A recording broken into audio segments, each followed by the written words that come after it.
दोस्तों नमस्कार। आज आपका दोस्त जगदीश सांकला एक बार फिर हाजिर है एक नई कहानी लेकर। और आज जो मैं कहानी आपके समक्ष लेकर हाजिर हुआ हूँ वो कहानी है गुरु का प्रियतम शिष्य कौन है। गुरु का प्रियतम शिष्य, गुरु सबसे ज्यादा किसे प्रेम करता है, ये है मुद्दा है आज मेरी कहानी का दोस्तों। जी हाँ दोस्तों, एक बार एक समय की बात है, गुरु याज्ञवल्क्य सत्संग सुना रहे थे और उनका एक शिष्य, इतने जो सारे शिष्य थे उनमें एक शिष्य राजा जनक भी हुआ करते थे। वैसे तो कहा जाता है कि राजा जनक स्वयं एक सिद्ध पुरुष थे, लेकिन अपने गुरु की सत्संग सुनने के लिए वो हमेशा आते थे। यानी गुरु और शिष्य के अंदर बहुत आत्मीयता थी। जब तक राजा जनक नहीं आते थे तब तक गुरु याज्ञवल्क्य अपने सत्संग शुरू नहीं करते थे, अपने ज्ञान चर्चा शुरू नहीं करते थे।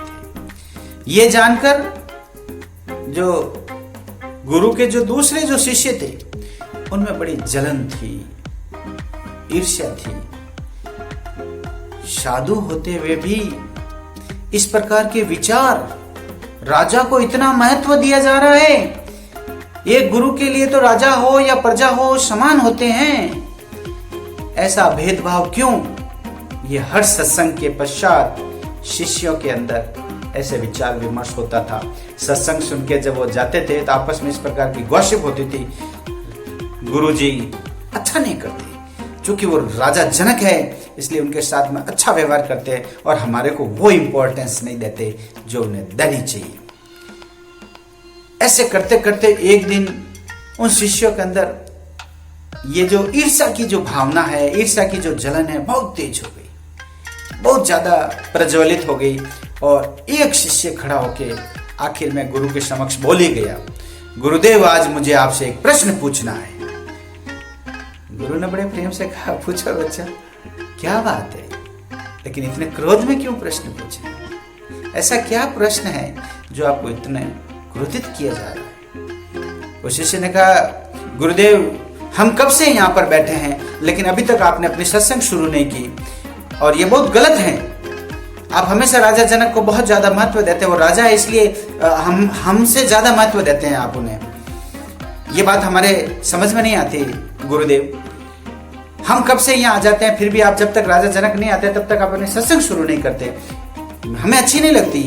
ये आपकी जो पार्शियलिटी है ये मुझे बिल्कुल अच्छी नहीं लगी। और मैं ही नहीं, ये इतने सारे बैठे हैं लोग, इनमें से किसी को भी आपकी बात अच्छी नहीं लगती गुरुदेव।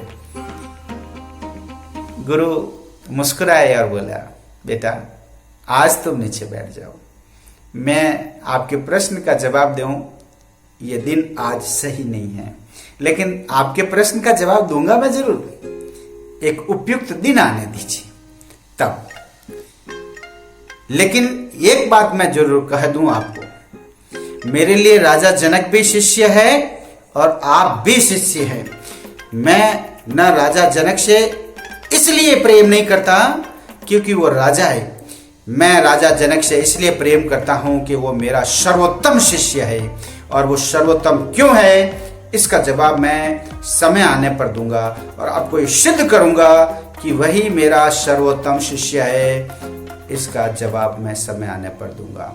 इसका तात्पर्य यह नहीं कि मैं तुमसे प्रेम नहीं करता, तुमसे भी उतना ही प्रेम करता हूं, लेकिन बेटा आप में और उनमें फर्क क्या है ये मैं सिद्ध करके बताऊंगा।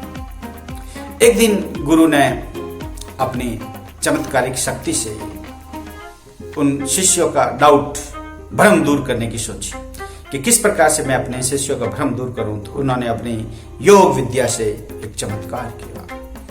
जब सत्संग चल रही थी तो राजा जनक का एक दरबारी सत्संग में आके बोला, महाराज की जय हो, राजमहल में आग लग गई है।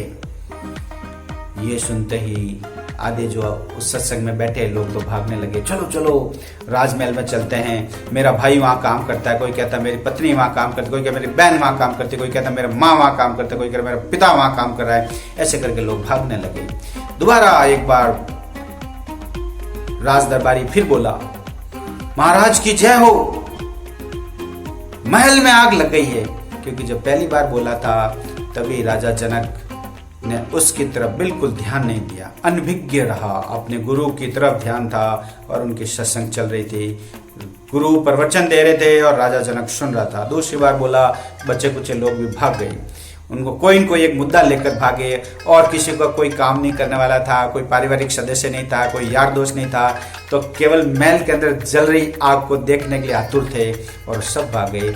मात्र और मात्र वहां पर गुरु याज्ञवल्क्य और राजा जनक बैठे थे। गुरु बोल रहे थे और राजा जनक सुन रहा था। दरबारी को लगा कि राजा जनक ने अभी तक मेरी बात को सुनी नहीं, अच्छी तरह से समझ नहीं पाए, तो तीसरी बार बोला, महाराज की जय हो, राज दरबार में आग लग गई है। उस समय राजा जनक बोले, अरे मूर्ख, यदि महल में आग लगी है तो वहां पर आग को बुझाने वाले मेरे से भी बेस्ट लोग हैं, मुझसे भी शक्तिशाली लोग हैं। यदि परमात्मा की इच्छा उस आग को बुझाने की है तो लोग आग को बुझा ही देंगे, और इस महल के जलने की यदि परमात्मा ने ठान रखी है कि महल जलेगा ही तो जलने दो, लेकिन तुम अब मुझे डिस्टर्ब मत करो।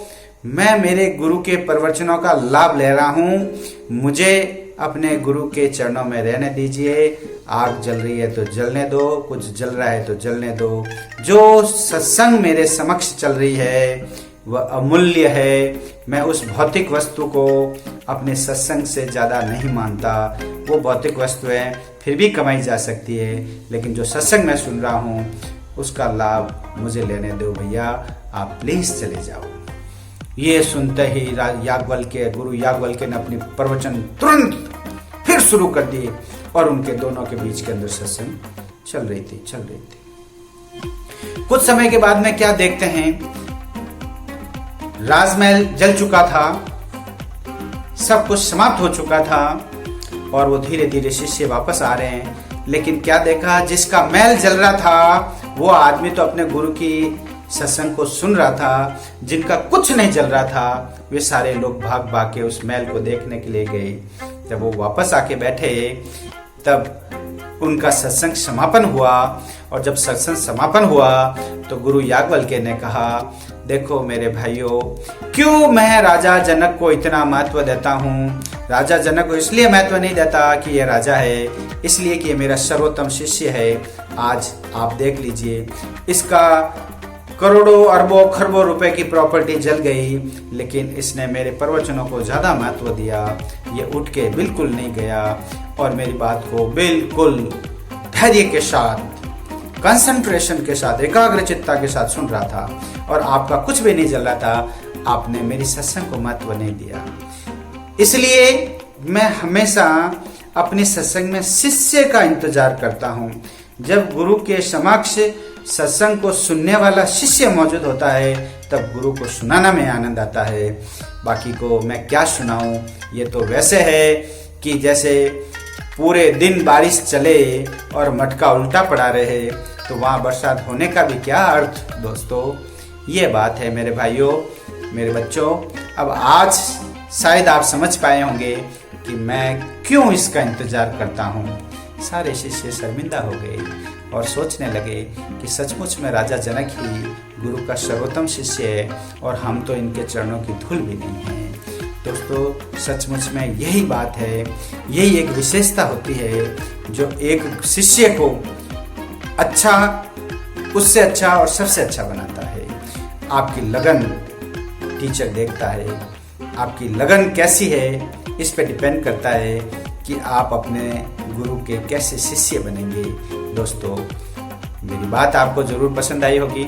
यदि आई है तो अपने दोस्तों में, अपने भाइयों में, अपने बच्चों में, अपने पुत्र और पुत्रियों में जरूर शेयर करें। उन्हें समझाने की कोशिश करें कि जब वो क्लासरूम में पढ़ने के लिए जाते हैं तो अपने टीचर की बात को कैसे सुनना चाहिए।